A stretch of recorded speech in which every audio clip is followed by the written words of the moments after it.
أهلا بيكم في قصة جديدة مرعبة، وزي ما قلت لكم منقولة من مصادر حقيقية.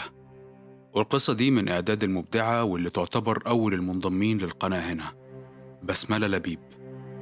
ادعمني باللايك والسبسكرايب والشير، وتعالوا أخوفكم شوية بهمسات وسام. الظروف كلمة حروفها قليلة بس مضمونها يرعب. أنا إنسان زي أي حد شاف الشقة طول عمره، من وأنا طفل 14 سنة ولحد ما بقى عندي 55 سنة. من وأنا صغير وأنا لوحدي وبصرف على نفسي. أهلي انفصلوا وكل واحد فيهم رفض يتحمل مسؤوليتي، على أساس إني حيوان أليف مش ابنهم من لحمهم ودمهم. المهم بعدها لقيت نفسي في الشارع، لحد ما قابلت راجل ابن حلال شغلني معاه في بنزينة، وكنت بنام في أوضة صغيرة قوي في بيته، وفي نفس الوقت كنت بتعلم ومركز قوي إني آخد شهادة. وفعلا خلصت الكلية. هي مش كلية قمة، بس مش وحشة، وللأسف معرفتش أشتغل بيها. بس قلت عادي، وكبرت وشفت بنت دلوني عليها ناس، فروحت قابلتها وارتحنا لبعض وخطبتها، وعرفت أهلها ظروفي وقبلوا بيها لأنهم كمان كانوا على قد حالهم، واتجوزنا في شقة إيجار، وربنا رزقني وبقيت بشتغل بدل الشغلانة 2. بس أول ما مراتي حملت لقيت الدنيا بتتقفل في وشي، ومراتي تعاملها معايا اتغير، والشغل التاني اتهموني فيه إني حرامي وسرقتهم، وأنا والله كله إلا الحرام. بس ناس زمايلي حبوا يعملوا مصلحة ولبسوها ليا، واتحبست كام شهر وبعدها خرجت عشان أشوف الشمس أخيراً. بس اللي شفته كان عتمة أكبر. مراتي طلبت الطلاق وادتني محاضرة طويلة اختصارها إن العيشة معايا تأثر العمر وتجيب المرض، وإنها بتكرهني. حاولت أشرح لها موقفي وإني هعمل كل اللي أقدر عليه، بس اللي عملته راحت لأهلها وخلتهم يرفعوا عليا قضية خلع، وأنا عشان بنتي مشيتها بهدوء وطلقتها. وفضلت سنة بشتغل صبح وليل عشان أقدر أصرف على بنتي، وكنت بروح لها كل فين وفين بحكم شغلي.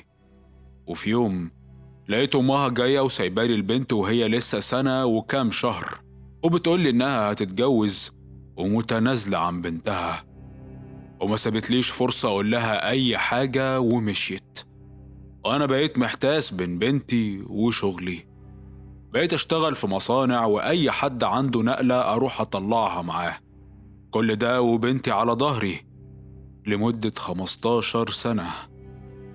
عجزت عن معادي، بس جسمي اتعود على الشقة فكان مساعدني، وحاولت أخلي بنتي أسعد واحدة في الدنيا، وأعوضها عن أمها اللي ما فكرتش تسأل عليها ولو لمرة واحدة من بعدها.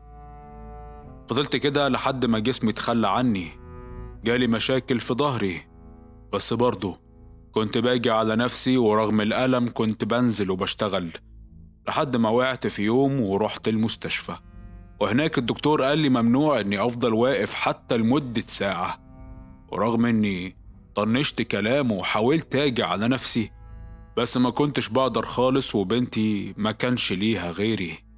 وفي يوم قعدت في الشارع أعيط على حالي، فجأة جالي واحد عارف ظروفي، شاف حالتي وصعبت عليه، فاقترح عليا أروح لواحد كده معروف إنه بيعالج بالأعشاب والعلاج الطبيعي ومش غالي، اسمه المعالج شعبان. عشان مفيش قدامي خيارات وافقت، وطلبت منه يوديني ليه، فأخدني ورحنا. أول ما وصلنا قدام الباب حسيت برعشة في جسمي، قلبي اتقبض، وخوف غريب سكن قلبي، بس تجاهلته وكملت ودخلت. والراجل اللي جابني استأذن ومشي. كان في كراسي وناس كتير موجودة، وواحد قاعد على مكتب جنب أوضة مكتوب عليها اسم المعالج. المكان شكله من جوه شبه عيادة، بس فيه تراب كتير والحيطان من طوب، والإضاءة كانت ضعيفة. المهم إني فضلت قاعد لحد ما كله مشي، ورحت للراجل اللي قاعد وطلبت منه أشوف المعالج. فقال لي على فلوس، بس ما كانش معايا، فرفض إنه يدخلني. وقبل ما أمشي لقيت المعالج بيخرج من أوضته. جريت عليه وطلبت منه يساعدني لوجه الله، وتقريبا صعبت عليه فدخلني. أوضته كلها كانت ريحة بخور، والضلمة فيها كانت أقوى من النور.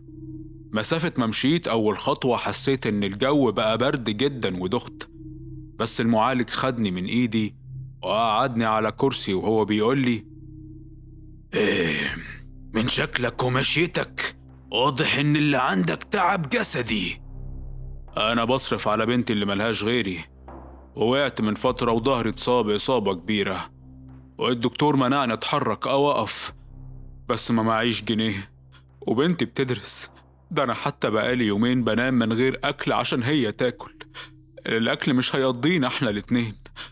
بالله عليك شوف لي أي حاجة لظهري، وأنا لما أرجع أشتغل هدفع لك اللي أنت عايزه. سكت شوية وكل تركيزه كان عليا. بعدها قام وقف وقرب مني وحط إيده على ظهري وغمض عينيه وهو بيتمتم بكلام في سره. دقيقتين على كده ورجع قعد مكانه وقال لي: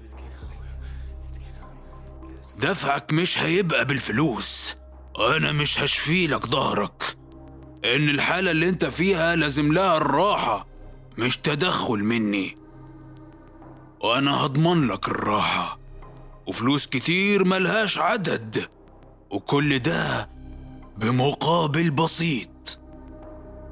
مستعد أعمل أي حاجة تطلبها.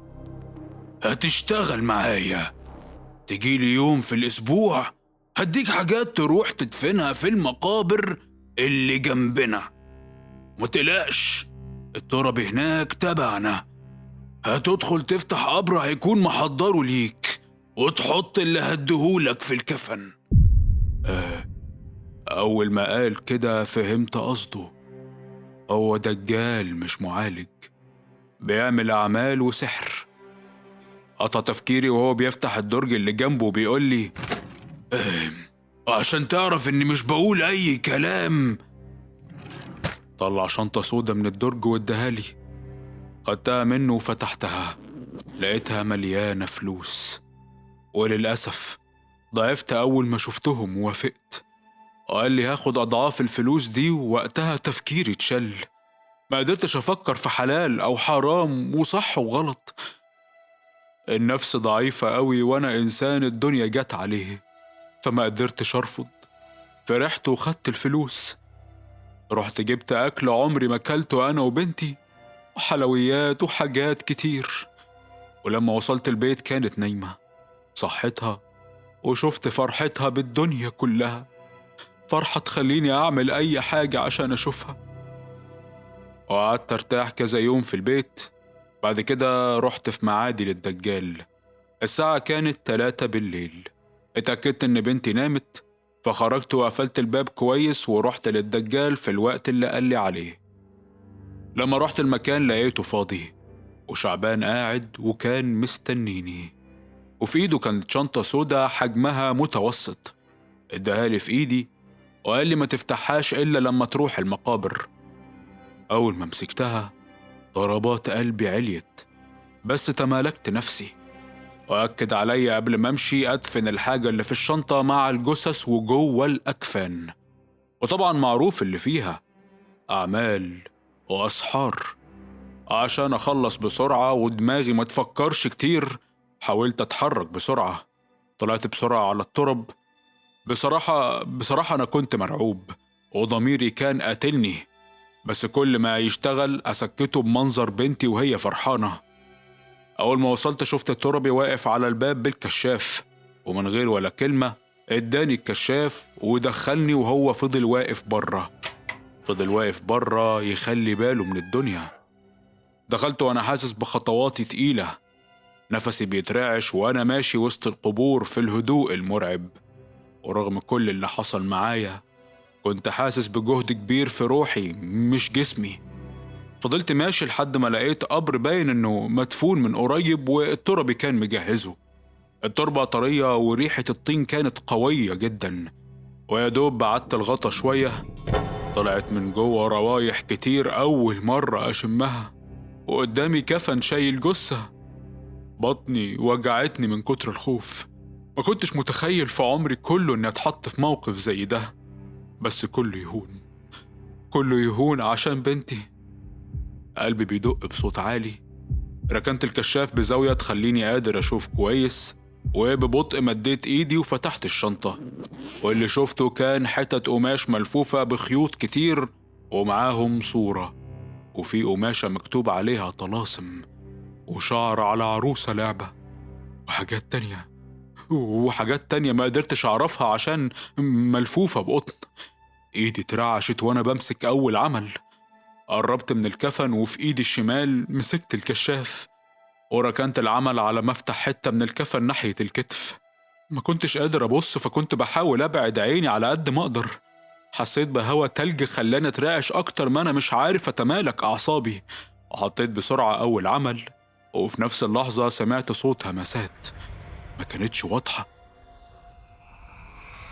بس كانت جاية من ورا قبر من القبور. حسيت الهوا اتجمد في صدري. عيني بتبص في كل مكان زي الحرامي، بس مفيش حد غيري. فغمضت عيني وخدت نفسي وأنا بفكر في ضحكة بنتي وشكلها وهي بتاكل حاجات عمرها ما فكرت إنها ممكن حتى تشوفها.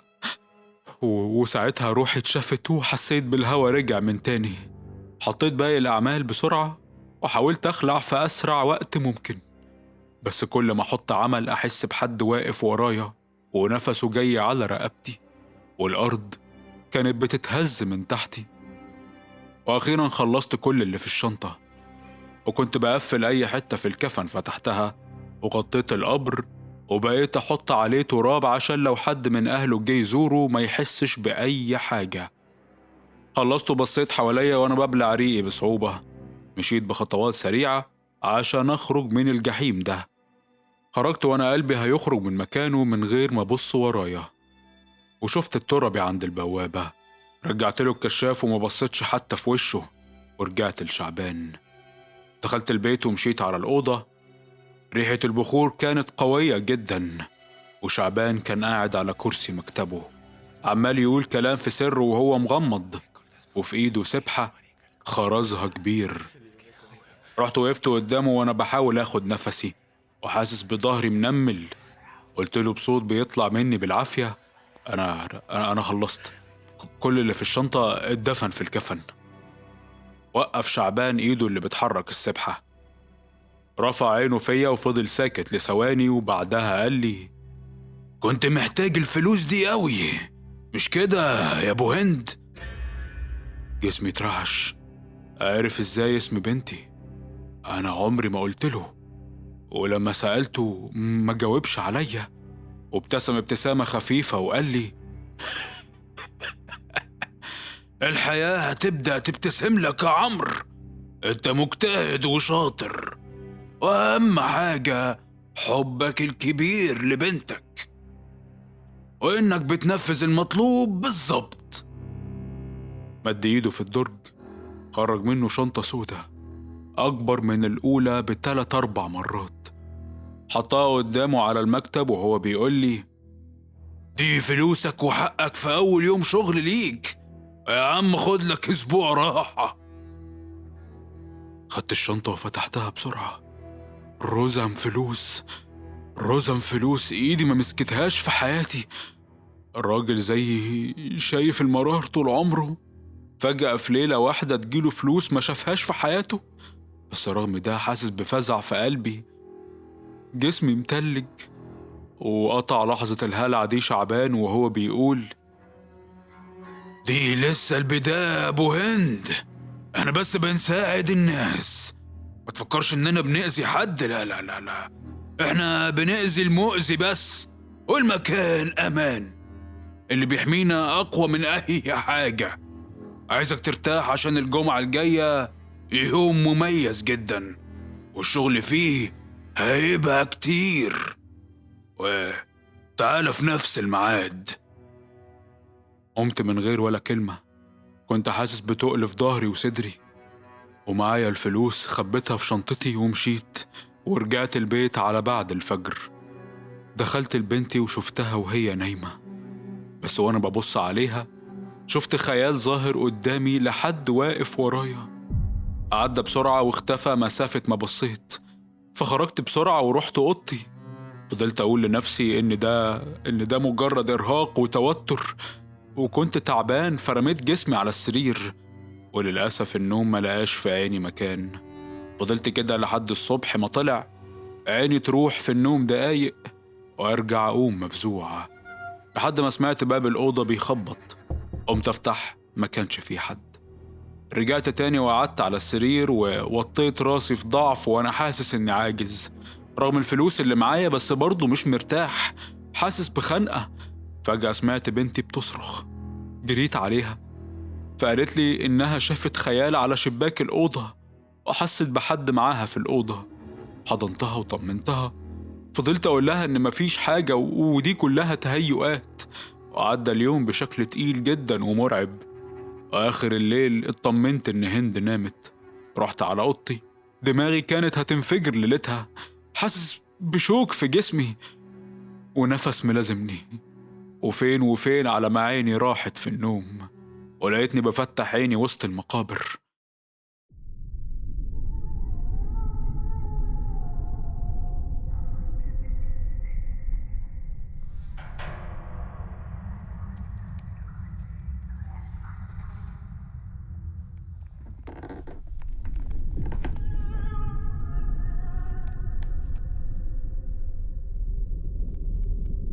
كنت قاعد قصاد تربة ايدي فيها شنطة الأعمال. قمت وقفت وسط ريحة التراب المبلول وقدامي قبر مكتوب عليه اسم هند بنتي.